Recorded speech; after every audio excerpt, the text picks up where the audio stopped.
Well, you knew I was going to talk about Dune eventually. With the release of Denis Villeneuve's Dune Part 2 earlier this month, not only do we finally have a work that was once considered unadaptable successfully adapted and profitable in the mainstream again, but a new audience is grappling with the narrative and themes around that work. From the outfit choices by actors, which are heavily inspired by Middle Eastern, North American, and Muslim imagery, and people dealing with the original text itself, in which author Frank Herbert was very frank about those influences. All this brings up the eternal questions of, is Paul Atreides a white savior? Is Dune a white savior narrative? But what I think is more interesting to talk about and kind of ask is, what is a white savior? Where does this archetype come from? And why is there a hard time separating characters written to promote white supremacy versus those meant to call it out? Let's start at the beginning. White man's burden. To understand where you get the white savior, you must be introduced to Rudyard Kipling's poem, The White Man's Burden.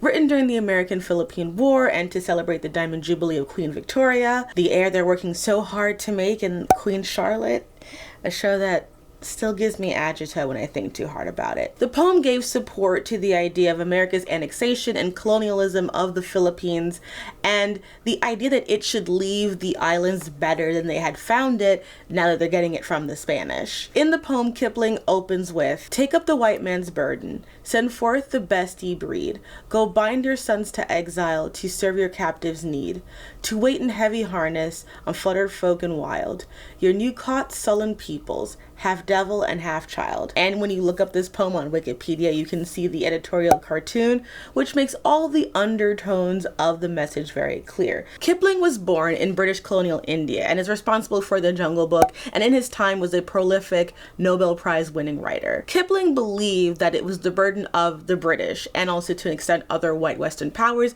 but he believed that the British were hashtag the best at it, to civilize the rest of the world, the darkest continents. But in this poem, Kipling embedded the idea that white people are the gatekeepers of civilization to non-white societies, particularly darker skinned ones, and also saying that while these cultures were savage, and that there would be some harm that white culture would face from interacting with these communities, that it was the responsibility of those people to bring civilization to them, that they could save these peoples from themselves. That is when the white man's burden turns them into a white savior culturally. And we see this precipitate into the typical white savior narratives that we've grown up watching, where you have a white well-meaning educator help inner city youth in exchange for dance lessons and swagger, the ultimate cultural equivalent exchange. But white savior identities is not just held together by sociopolitics. It's not just the blind side. They have an important friend that has helped bridge the foundation between the new imperialist concepts that would exist in political cartoons to the pulp culture world which we live in today.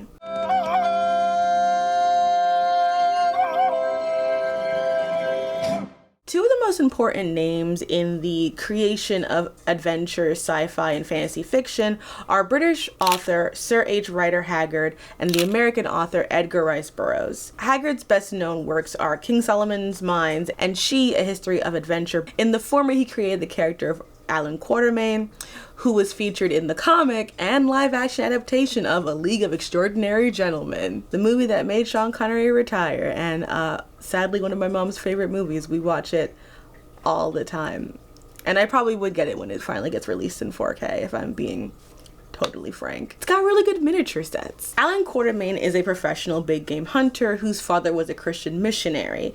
In King Solomon's Mines, he is asked to be a guide to a British noble whose brother has disappeared in darkest Africa, trying to find the diamond mines of the biblical King Solomon. In She, it's about a professor named Horace Hawley who finds a lost kingdom in Africa who's ruled by a mysterious white-ish queen named Asha. These series and Haggard's success would launch the Lost World genre that is so popular today, just in different ways. The most recent examples you can kind of see of this are the King Kong movies, which are very much Lost World films. You can also see my friend's Lost World video series if you want to get more into that The problem with the origin of this genre is that it usually worked by placing white characters in exotic locations that both stereotype the native populations of those places and highlight the bravery and prowess of the white leads, creating what we would call the mighty Whitey trope. With Burroughs in his Tarzan series and John Carter of Mars books, he would add on to this kind of exceptional white man in a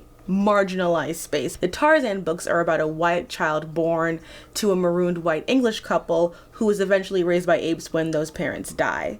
Despite what the Disney movie would have you think there are black people where Tarzan is, they show up in the cartoon, which is actually kind of goodish, shout out to Queen Law.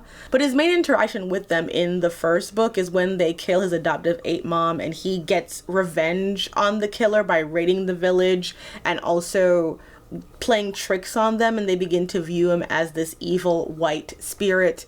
And Burroughs said that in the ape language, Tarzan means white skin. In the John Carter series, or Barsoom series, the character of John Carter is a Confederate soldier veteran who just one day gets sucked up to Mars, baby, and ends up pulling a reverse Superman, where the atmosphere of Mars, which is called Barsoom, gives him these powers that make him stronger and faster than the other inhabitants of the planet.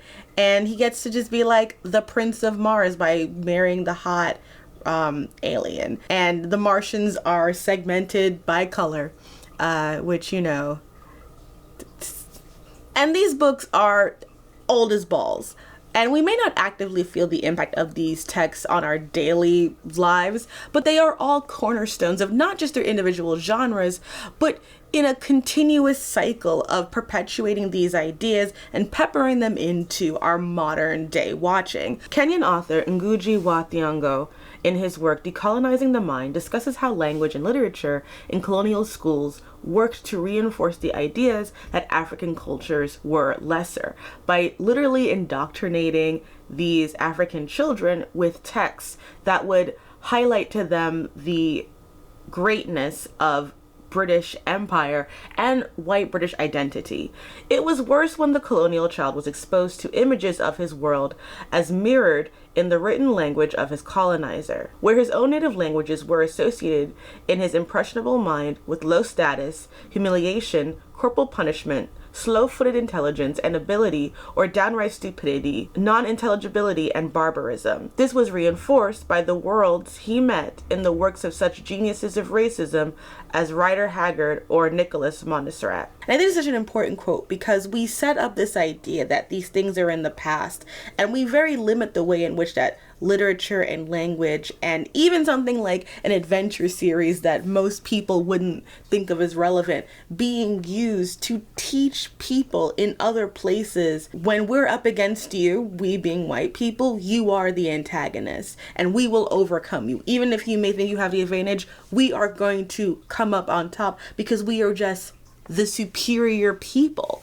And where does it say that these texts then, even if they're separated from their meaning, those messages still kind of travel on and on? King Solomon Mines came out in 1885, right? The last Indiana Jones movie, which we hope is the last, came out last year in 2023. Without Alan Quatermain, you don't get Indiana Jones. That is 138 years of influence traced back to this one book series. When it comes to Burroughs, he was a eugenicist who believed that Anglo-Saxons were the elite race, and Tarzan, being the child of two English people, was created to reflect that. John Taliaferro writes in Tarzan Forever, the life of Edgar Rice Burroughs, creator of Tarzan, all of his plots, especially the Tarzans, boil down to survival of the fittest, a theme both romantic and political. Burroughs, like so many of his contemporaries, believed in a hierarchy of race and class. In the Tarzan stories, blacks are generally superstitious and Arabs rapacious. On Mars, the races descend from a tree of life, are color-coded red, green, yellow, and black.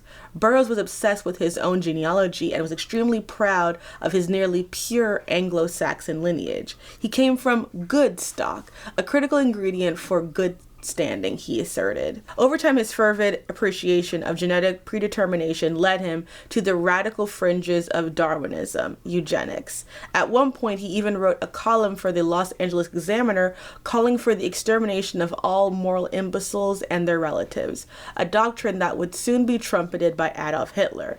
In an unpublished essay, I See a New Race, Burroughs offered his own final solution to the world's problems. Now, I know what you may be thinking. Like, these books came out years ago. Who cares? How impactful could they possibly be? We know how impactful they can be because they have stood the test of time and can be rebranded. Tarzan is relevant to millennials because of the Disney movie. It has kept Tarzan as a name culturally relevant up till now. Relevant enough for them trying to make a movie in 2016. Like, the books are in the public domain now, and we've seen so many people taking advantage of public domain films. So, like, Tarzan will probably reappear in our cultural lexicon in some kind of way sooner enough. And Tarzan has been cited as one of the first superheroes in a sort of sense of him being a superhuman person.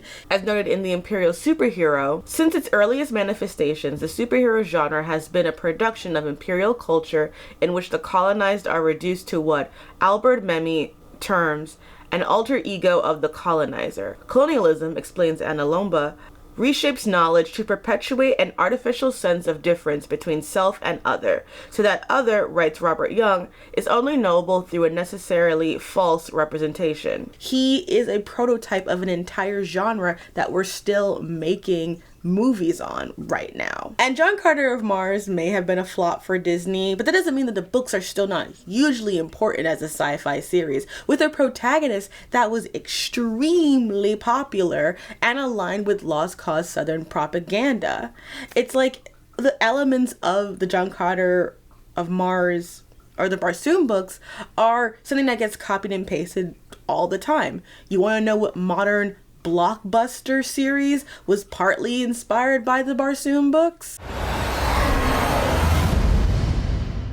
The character of Flash Gordon was partially created because they couldn't get the rights to the John Carter series. And what series is inspired in part by Flash Gordon? Star Wars, 1 billion years in the making. Which has one of the most racist fandoms out right now, doing numbers on random trailers. So when we talk about modern white savior characters like Paul Atreides, Daenerys Targaryen, who has joined our wall, we aren't just talking about them in a vacuum as if they're just characters that just popped into existence based off of nothing.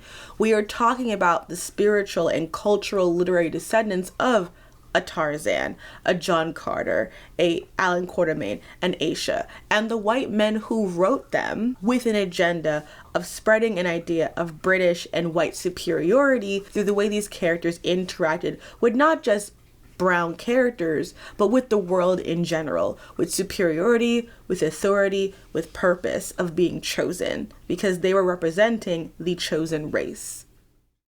We're going to take a slight break from white saviors to talk about something equally as important, fan fiction, but mostly the issue of book binding in the fan fiction community. Lately, there's been an issue of people buying on Etsy bound copies of fan fiction. This is illegal because fan fiction is not supposed to be for profit because of the copyright laws that it would infringe upon, and it puts not only the writers of these fanfic in danger, but they also do not get to profit from their own intellectual work. As a result of this, many people have been taking down their fan fiction, which is very frustrating when you're in the middle of it, but is their right to do so because you cannot buy bound fan fiction. But let's say you do want a bound copy of your favorite fan fiction featuring your favorite ship and you want to have a beautiful cover for it. How can you do that in an ethical way? Well, if you don't have someone who can make it for you, with our sponsor today, you can make it yourself. On Skillshare, there are actually a number of different classes about book binding, from beginner's class about a Coptic binding, to making a hardcover binding, to even doing miniatures if you want to do something cute. And all of them have information about the tools, how to do it, how to make it from scratch at any sort of level, so that no matter where you are at in your bookbinding journey, you can make your own fan fiction ethically, and you will not be making it so that certain people won't be able to finish their really good Omega-verse fan fiction that they've been waiting to be completed for 3 years. And so if you are interested in being a savior of the fanfiction community and being someone that your friends can call to bind a book for them so that they don't have to do it and they don't have to buy illegal copies on Etsy and ruin it for everybody, we can help you right here. The first 500 people to use my link in the description below will receive a 1-month free trial of Skillshare. So that is 1 month that you get to get your book binding in order. You print out those fan fiction, you get the margins right, you contact the artist, and you make sure that you ask for permission so you don't steal their art. Stop stealing fan stuff. But all seriousness, Skillshare is a great place to learn different skills, especially ones that you want to just do for fun. I know people use it for work or to learn new thumbnails. I have been using it to learn how to do stuff like cosplay, book binding, to improve the way that I get to interact with the things that I love. So again, the first 500 people to use the link in my description will receive a 1-month free trial of Skillshare. Get started today. And thanks again to Skillshare for sponsoring this video. I guess let's pick up with Paul Atreides. Why did the Emperor choose this path? And who will our next oppressors be? Dune was published in 1965 by Frank Herbert, about a futuristic feudal society where teenage Paul Atreides gets caught up in both a generational blood feud and a centuries-long political, magical agenda that ends up with him becoming a violent messiah figure responsible for the death of billions. And people have been trying to decide what that means ever since. To take a step back, let's discuss the authorial intent, which, even though doesn't have to be the final word, I think it is important to say that Herbert was intentional in that he wanted to address ideas like leadership, religion, and power, and that he planned for audiences to see Paul as a sad tale of someone becoming so powerful and out of control in seeking for vengeance. And because he wanted to also write a compelling book, not just a philosophy paper, there is therefore a nuance to Paul as a character, even though he is the anti-hero of the series. He's only 15 when the book starts, and many of the things that impact him were decided before he was even born. He didn't ask his mother to choose his gender. He didn't ask for the emperor to overthrow his father. He didn't ask for the Bene Gesserit to set up this messiah myth so that he could use it and appropriate it in order to become powerful. On Arrakis, we have done all we can for you. A path has been laid. But he does use these tools. He uses people's faith. He uses the powers that he's been taught. He uses all the privileges that he has in order to gain revenge for his father at the expense of literally billions of people. And because those tools are rooted in colonialism and religious extremism, there is an undertone that Paul's actions are for the greater harm.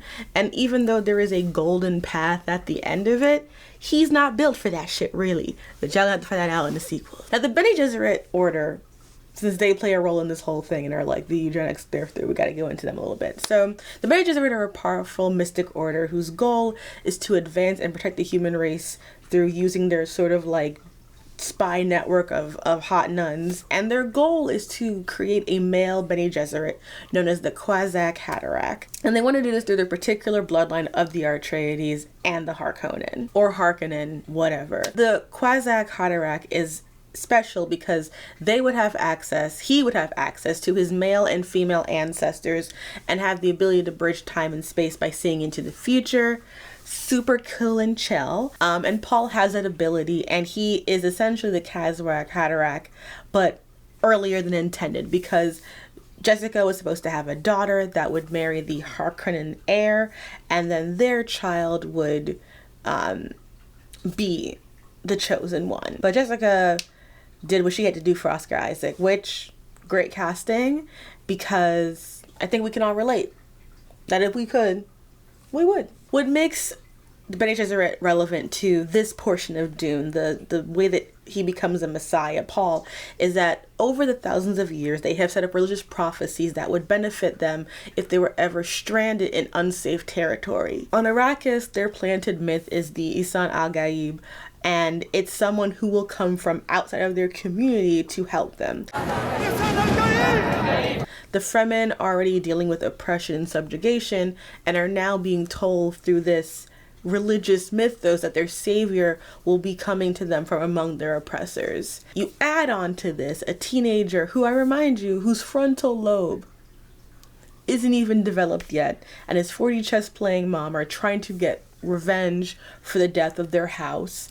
And, well, you get an epic story on one level of this young man who comes into this ultimate power, uses all of these tools in order to become this powerful, vengeful figure. But there is a constant subtext of how much Paul is losing of himself as he goes on this path. You also have the added thing that the major turning point for Paul, which is not included in the film, and it's not a spoiler because it's going to be past, it's not in the adaptation, is that his son is killed during a scrimmage, and that pushes him in order to gain more power, in order to protect the ones that he loves. At every turn, he fears what he will become, but he sees no other way, because even if he doesn't make these actions, if he doesn't, for example, in the final duel that he has, he predicts that even if he loses, the Fremen are still going to treat him as a religious martyr, and there's still going to be like billions of deaths.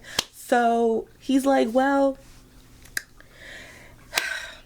if it's going to be better either way, I might as well live. Paul uses the Fremen as much as he respects them. He uses their beliefs in order to gain the army that he needs, and there is respect there. But there is also this level of exoticism. Even his relationship to Chani is very exotic to him. The Fremen themselves are not always treated as people worthy of grace. They are often seen as extremists and depicted as almost prone to this kind of manipulation, which is a problem with how Paul is meant to be an examination of the dangers of blindly following leaders. As explored in this article, Science Fiction by, about, and for Arabs, Case Studies in De-Orientalizing the Western Imagination, the bigger problem it merges is not so much the vilification of Arabs and Muslims in Western sci-fi, but how unimportant they are. Even when Arabs and Muslims are depicted in a positive light, as in Frank Herbert's Dune Chronicles or Robert Heinlein's Stranger in a Strange Land and Starship Troopers, it's still tongue-in-cheek. The Islamicide Fremen, essential as they are to Herbert's epic, never seem to be able to get their act together without the help of House Atreides, descended from Agamemnon. What you have with Paul is a deconstruction and playing with this idea of sending this man into this white character into this foreign place, being wrapped up in the politics of these indigenous people, allying with them to try to help. But the undertone of always being that while he may be the most powerful and all these things, it's because of manipulation. It is because of the stepping stones of imperialism that have been put in before him. He is simply taking all of these tools and now refocusing them onto himself. And that is the subtext of the book. But if you're not reading it that deeply, then you do just see this character who trips and falls into committing several genocides. When I was rereading Dune before this video, I kept thinking that I totally get why people attach to Paul in the first book, especially during the first half. It feels like a typical hero's journey for the character, and we watch it largely from his point of view. And as a person of color, I can look at the actions and see the tropes and allusions into it. But I think it's also peppered with a story about a teenage boy becoming an anti-hero in order to save the people that he loves. It is possible to read Paul's journey to becoming the Isan al-Gaib as a noble sacrifice, a sacrifice of his humanity, of his true love, of his true self, to become a legend. So even though Paul is examining and deconstructing this white savior narrative, because he is a savior, he is a chosen one, but he's also destroyed by that very premise. And just to take it back to Kipling's idea of the white man's burden and how it is both a struggle yet something that is the responsibility of white Europeans specifically to do, you can see how Paul himself, in taking on this golden path of becoming this Messiah figure, is him taking on his own particular white man's burden that will eventually destroy him. And while again, it is playing with those concepts and deconstructing it, at the end of the day, the biggest downfall of Dune is that too many white dudes want to be Paul. Too many white dudes wanna be Paul because he's cool on paper and that's what counts. And unfortunately, that is why we have Discourse. And it doesn't just happen to men, though. Ladies is problematic white saviors, too. I am Daenerys Stormborn, and I swear to you that those who would harm you will die screaming. In 1886, Haggard began serializing the adventure story She, about two explorers who find that African kingdom that's ruled by an immortal white queen, Asha, remember her? She's back. She's also known by her indigenous servants as She Who Must Be Obeyed. Asha believes that one of the men in this party is the reincarnation of her lost love, so she gets like 10 toes down, in a very typical fashion, turns evil because she just got white dick in her eyes, and she's like, I can't deal with it. As mentioned before, Haggard was a racist and came up with the idea for this story in many of the many ruminations he had while stationed in Cape Town. His experiences with the Boers made him an admirer of the Zulu people, but in a sort of superficial way. He saw them as great warriors, but he also believed in the inferiority of darker races and had a dueling feeling of the colonial effort was in some ways a waste of time because these people didn't deserve it, but that the British people above all were best equipped to handle the African nations. At the same time in England, we were seeing the beginning of the new woman idea appearing, the changing of womanhood and what it meant to Victorian women, getting more political rights, getting more legal rights, because after all, this entire era is being ruled over by a woman. Even though she herself was not promoting any of these things.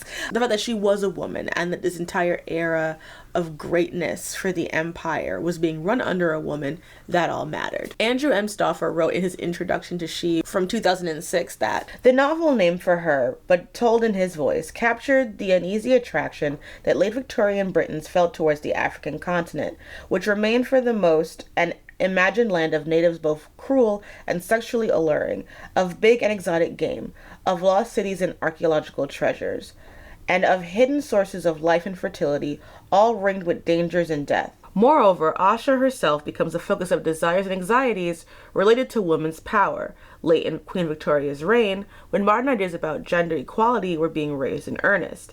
At times, Haggard's novel seems to have emerged straight out of the Victorian subconscious. Rudyard Kipling once said to its author, "You didn't write She, Something wrote it through you." While Asha is white, she's also meant to be Arabic in origin, which kind of speaks to the sort of complex ways in which many people, give and take whiteness away to Arabic people. She's a seductive figure, both beautiful and terrible, with a fearful power that is seen as a threat to the civilized world. Not so much to the people she's already ruling, but there's a giant fear that, what if she decides to come over here with that shit? The terrible She had evidently made up her mind to go to England, and it made me absolutely shudder to think of what would be the result of her arrival there.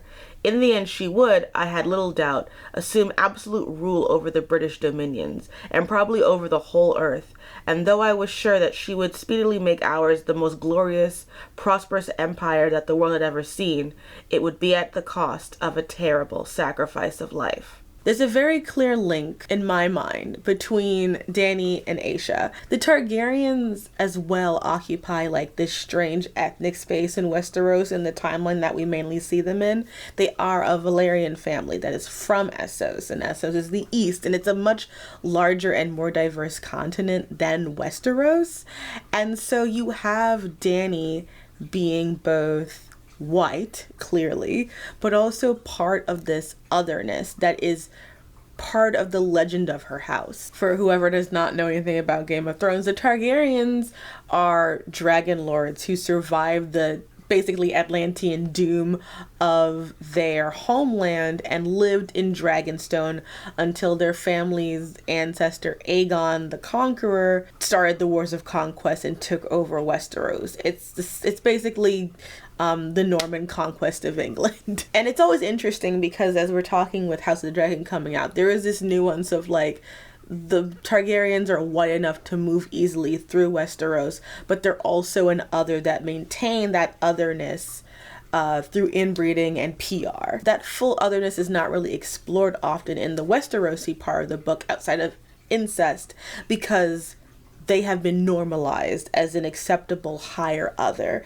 They are this family chosen by the gods, right? When we see Dany and Essos, that is where we are dealing with the colonial narrative that we've been discussing all the way through, where that bit of Paul comes into her. Because even though Dany may be ancestrally from Essos, she has been raised to see herself as a child of the West with their values and manners versus where she grew up. Now, I think there are things that Martin is alluding to in his works, and then there are things that I think that I'm probably putting in there. Clearly, there's a complexity to how Dany and her identity as a white savior deconstruction and examination is treated. But I think a good place to start about like the ethnic space of the Targaryens is to start with a blog post that George R. R. Martin wrote in 2013. I wanted the Targaryens, and by extension the Valyrians from whom they were descended, to be a race apart, with distinctive features that set them apart from the rest of Westeros, and helped explain their obsession with the purity of their blood. To do this, I made a conventional high fantasy choice and gave them silver gold hair, purple and violet eyes, fine chiseled aristocratic features. That worked well enough, at least in the books, on the show less so. But in recent years, it has occurred to me from time to time that it might have made for an interesting twist if instead I had made the Dragonlords of Valyria, and therefore the Targaryens, black. Maybe I could have kept the silver hair too, though no, that comes too close to dark elf territory. But still, if I'd had dragon-skinned Dragonlords invade and conquer and dominate a largely white Westeros, that choice would have brought its own perils. The Targaryens have not all been heroic. After all, some of them have been monsters, madmen. So, well, it's all moot. The idea came to me about 20 years too late. And that quote is often brought up to discuss the casting of the Valyrian family on House of the Dragon. And I probably will talk about race in Westeros in another thing on Patreon, because I don't want to get into that here because it'd be toxic out here. But I love this quote because I think it shows the kind of thought process that happens with a lot of this world building when a white author is going to construct this, because the Targaryens are a critique of aristocracy, of blood purity, all of those things, but they are also, through Daenerys, the like hottest inbred family you ever gonna have. Like, there's elements of Cleopatra in there because there's definitely a Ptolemy element to them as well. Dany is the Cleopatra part of it. What makes Daenerys a great character to discuss and explore is the layer of complexity she adds to pre-existing narratives that all make up who she is. You can see elements of King Arthur, of Aragorn, of Paul, of Asha, and so many others beyond just fantasy tropes TM. There is a thought process into why she is the way she is. But since she's only one perspective, and Jon Snow also plays a very similar role, there is this instinct to view her as inherently the darker version of Jon, because, you know, Song of Ice and Fire or whatever. And I think that's a mistake, but it's a mistake that the show leaned into because they didn't know how to deal with Dany as a colonial white savior power in the show itself. They just wanted her to be a savior until it was inconvenient. Because if we want to say that Dany is someone who comes in, takes over a marginalized group of people and uses them for her own purposes, it's also very similar to Jon as well. The Free Folk and the Dothraki, I've said this before in other videos, are the same in almost every sense narratively and socially, except because the free folk or the wildings are white. We're not expected to see them as equally indigenous and othered as we see the Dothraki yet because they are brown, or see Jon's use of them as a force in the same way we see Dany, especially since Jon is framed as doing this for the greater good because, you know, he wants to save us from the White Walkers, which he won't even do because Arya said the thing. And Dany is viewed as, you know, her war of entitlement. But both are coming into a different culture of which they are seeing them from above. You know, they're all cultures that deal with rape, with misogyny, with you know, nomadic principles. And they learn from those cultures, appropriate aspects of it, engage in complex sexual relationships with people from those societies with dubious consent due to age in both cases, and through power and respect become leaders of those people. But where Jon was raised in an environment mostly of love with a sense of purpose and self and the protection of masculinity, Dany didn't have that. She was never raised to be the one to take up the Targaryen banner. Her purpose was to be a tool for someone else's conquest. And because Dany isn't just a white savior deconstruction, but a returned king as well, her having good intentions is not good enough. I love that her character shows that intentions are not enough. Martin has talked about how he loves Tolkien, but has said that, you know, the books say that Aragorn ruled well for 100 years, but says nothing about his tax policy or how he handled the orcs. And this has become kind of like a meme. But I think it shows why he makes certain choices. In a different series, Dany freeing the slaves and being a benevolent ruler who does fundamentally nothing would just be the end of the conversation. Complex racial politics be damned. But that's not what Martin is doing. But that doesn't erase the fact that we, as fans, are being asked to do some critical thinking skills that some people do not want to have. Because when BIPOC fans, or just fans in general, would bring up the uncomfortable optics of Dany being lifted up as a literal savior by a group of brown people, in the show Essos is much more those brown people over there than like Essos being a diverse community. But when people were saying this was uncomfortable and saying how it was just like creepy, the response we would get is, well, is it bad to free slaves? Don't you think slavery is bad? And I think the final 2 seasons of the show really highlight the way that while the book attempts to tackle the complex dualities of what it means to be a conqueror, especially one with a white face and a black army, the show is completely diluted in their examination of this.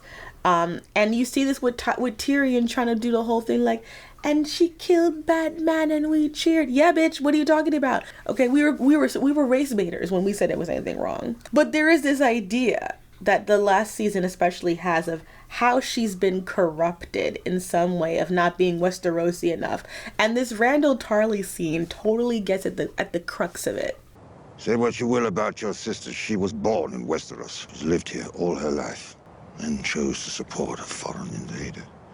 One with no ties to this land, with an army of savages at her back. This whole scene actually gasses me because, one, I can't imagine dying for Cersei Lannister's rights to be queen. Shout out to her. She got them in a chokehold. 2, the Tarleys were literally Targaryen loyalists, so why the fuck would he view Dany as an outsider with no ties to them anyway? Like, that's... Something's not... It says the whole thing out loud.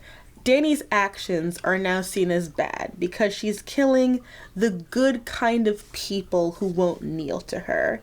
We are meant to see this moment as Dany going beyond the pale, but it's meant to be sad because Randall's son also dies, and he's dying for being loyal and honorable and caring about his father. And the undertone of it is that Dany's methods are savage, that she has become as savage as her dragons, as her army of mostly brown and black people who will be on the front lines of the White Walker War and then get eliminated but then be alive in the next episode. So, and it's so funny because while the slavers are obviously bad because they're slavers, those people and the Dothraki have their own form of honor and loyalty, and we're supposed to support them crumbling because #feminism. Because Daenerys is one of the few main female characters who is aspiring to some serious power and is overall depicted in a positive light, she becomes kind of a feminist XP.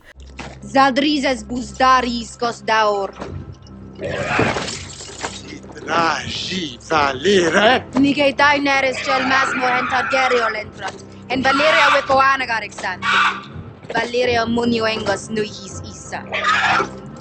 Of course, the framing of it is super problematic. As mentioned in Kendra Marston's Hoist the Colors chapter in her book about post-feminist whiteness, she says, we can observe the most literal, contemporary, and currently iconic example of the discovery of feminist empowerment as not only sanctioned by virtuous whiteness, but aided through an engagement with the racial other that allows the heroine to read her previous performance of white femininity as complicit in her feelings of oppression and restriction. Dany's marginalization as a woman makes her feel sympathy and similarity to the people that are enslaved. She views herself as someone who has previously been enslaved.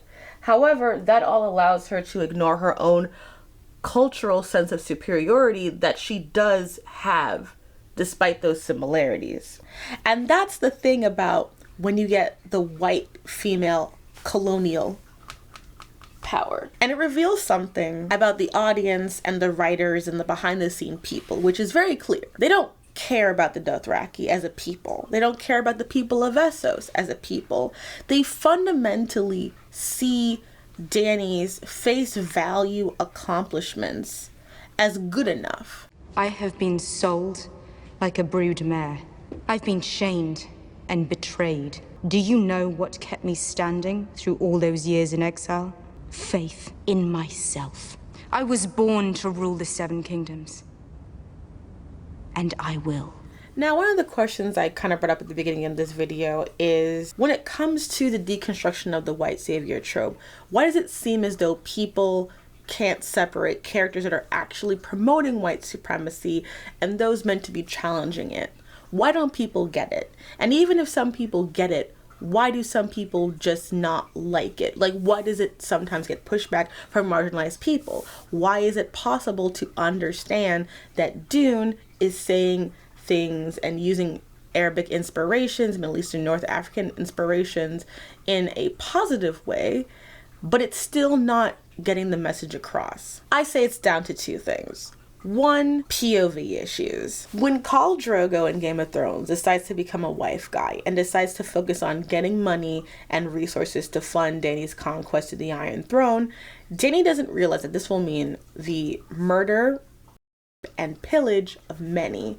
She saves, bigger quotes, Marie Masdur while she's being, and Dany offers her and other victims protection. When Drogo becomes injured, Dany looks to Marie for help, but Marie betrays Dany, and it leads to the death of Drogo and Dany's unborn child. My child was innocent. Innocent? He would have been the stallion who mounts the world. Now he will burn no cities. Now his Halasar will trample no nations. I spoke for you. I saved you. 3 of those riders had already before you saved me, girl. This moment is so important, and my friend Hillary has done a whole video discussing it.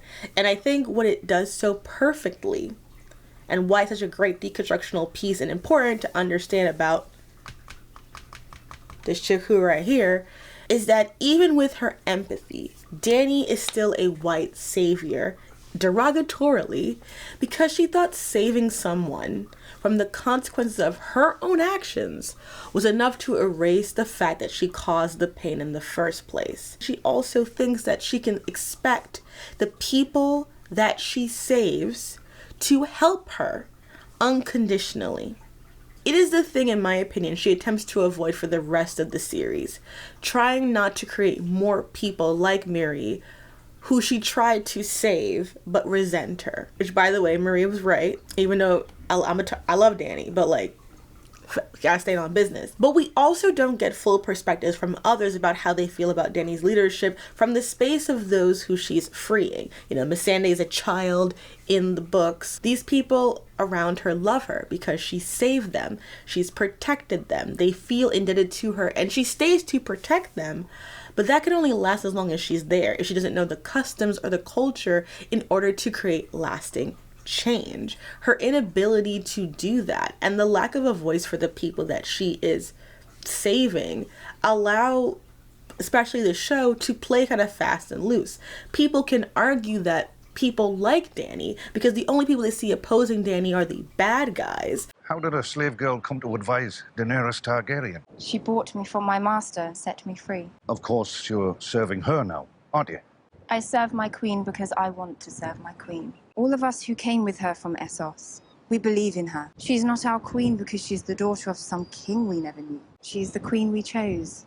In the new Dune adaptation, rather than being a full supporter of Paul as she is in the books, the character of Chani, as played by Zendaya, is now instead the character who gives voice to the subtext. The Fremen overall support Paul's supremacy, and it's made clear that they are being manipulated in the movie themselves, and all of the things that are sort of like hinted at but sort of like smoothed over are very clear. Even the way that Paul married Aurelian and then keeps Chani as a concubine is super toxic in the book, despite how Jessica tries to flip it at the end. It's like, yeah, girl, they say that we concubines, but history will know we're wives. I'm like, that is the side chick manifesto. So Villeneuve, seeing that people do not get that Paul is bad, was being very clear and intentional, because we don't have that kind of perspective in the story. We have it when things go too far in, but we don't have someone being skeptical and trying to say, like, this is a means of control.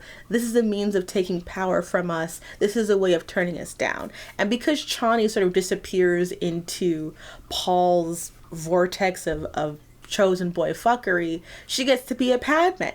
She gets to be elevated. She gets to say, you're going down a path I cannot follow. And we love that for her.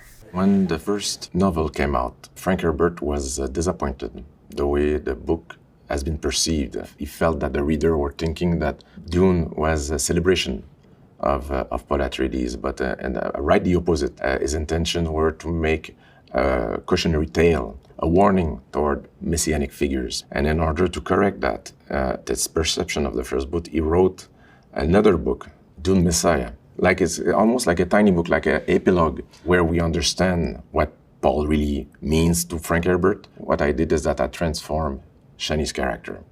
I made her more prominent. In the book, Shani kind of dissolve into the shadow of Paul. She's in the background. She's a believer. There's nothing special apart that she's a Paul lover. There was a strong opportunity there, a character that could help me to have a critical distance with Paul Atreides. And she's a free character. Through her eyes, we understand what Paul becomes and in which direction he goes, and which transformed the movie not into a celebration, but as Frank Herbert was wishing, more of a warning. When you have these stories being told by white people to call out whiteness and white supremacy, you also have them being rightfully careful about staying in their lane, telling these stories with white characters, but at the same time, a silence then surrounds the characters of color. There is so much time spent trying to point a finger at white readers. They ain't no divas, to get them to think and understand. Roll it back. Pointing a finger at white readers to get them to think. And while clearly that does happen, you can't account for people that just co-sign white supremacy, because they're not smart and they're gonna believe what they want. I remember when the movie The Northman came out, and the director of that movie, and I did see it in theaters, and I do own it because I do appreciate the movie, and I am 2% Swedish. He wanted to essentially take back Viking imagery and culture from white supremacists. But the white supremacists ate that shit up anyway, because they're not smart. And they don't care what the thing actually says or means. The aesthetic is what matters. And The Northman, despite trying to deconstruct that, still delivers enough of what they want to see that it doesn't matter if it's supposed to be taking something back, because they're not interested in the actual accuracy of what it meant to Viking or these cultures. They just want to win. There are still people that believe that things like slavery, imperialism, and colonization are good, that Western values are valuable enough that it balances out or cancels out the negatives of ethnic cleansing and genocide. And you can see it every single day. And even if you want to take race out of it, there are people who just legitimately believe that if your safety can be maintained by the subjugation or pushing out of a marginalized group that you don't really want to deal with, people are okay with that. And even for those that would push back on that, there are plenty of people that I said believe that there's an underclass that deserves to be controlled.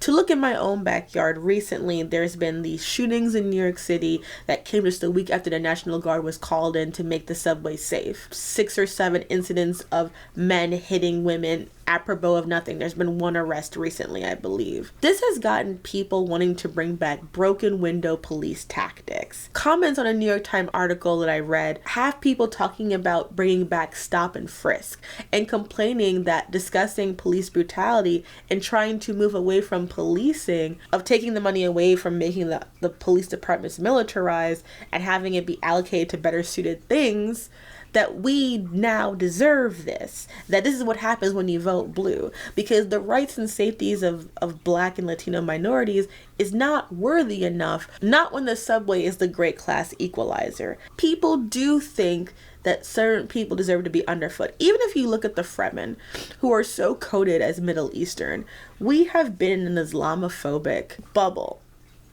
since 9/11. And let's be also very clear about this. Because Frank Herbert is a white man, these dumb fucks will believe that he will co-sign their white supremacy because he wrote a white supremacist. Not white supremacist as in believes in the spirit of white people, but a supreme white person. And that's enough. And sadly, the illusion of supremacy, for some, is much more important than any other truth.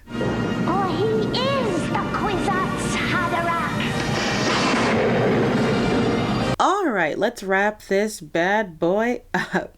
So what is a white savior? A white savior is essentially a white character who has privileges and abilities tied to their race or some kind of racial superiority and uses it to uplift a more marginalized community. The problematic nature of this trope comes from works in the Western canon where they were created by white authors who believed in the inherent superiority of white people and the inferiority of non-white people. While most of these characters are men, white female characters can also play into this trope. Their gender is also sometimes used to place them in a similar marginalized sphere to people of color. However, they still have a sense of superiority that is racialized. Many authors have attempted to deconstruct this idea and this trope to provide nuanced examinations of the evils of imperialism. However, sometimes these can be lost or warped due to absorbed ideas of Western superiority that already exist. For example, the classic text, Heart of Darkness.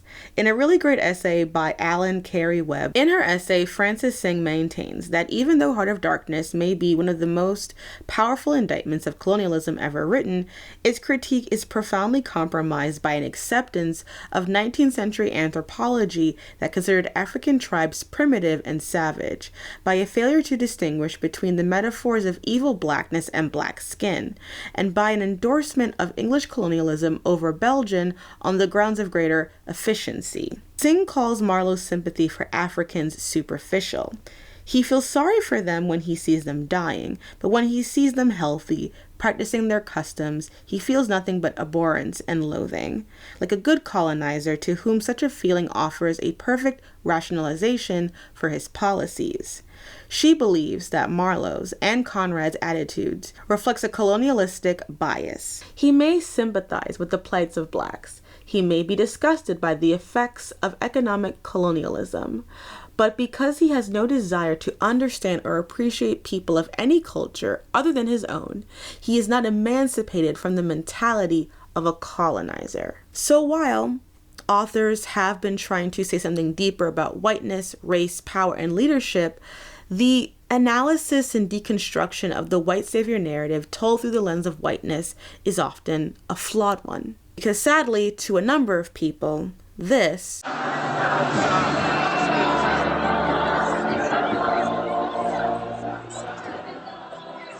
looks like the natural order of things.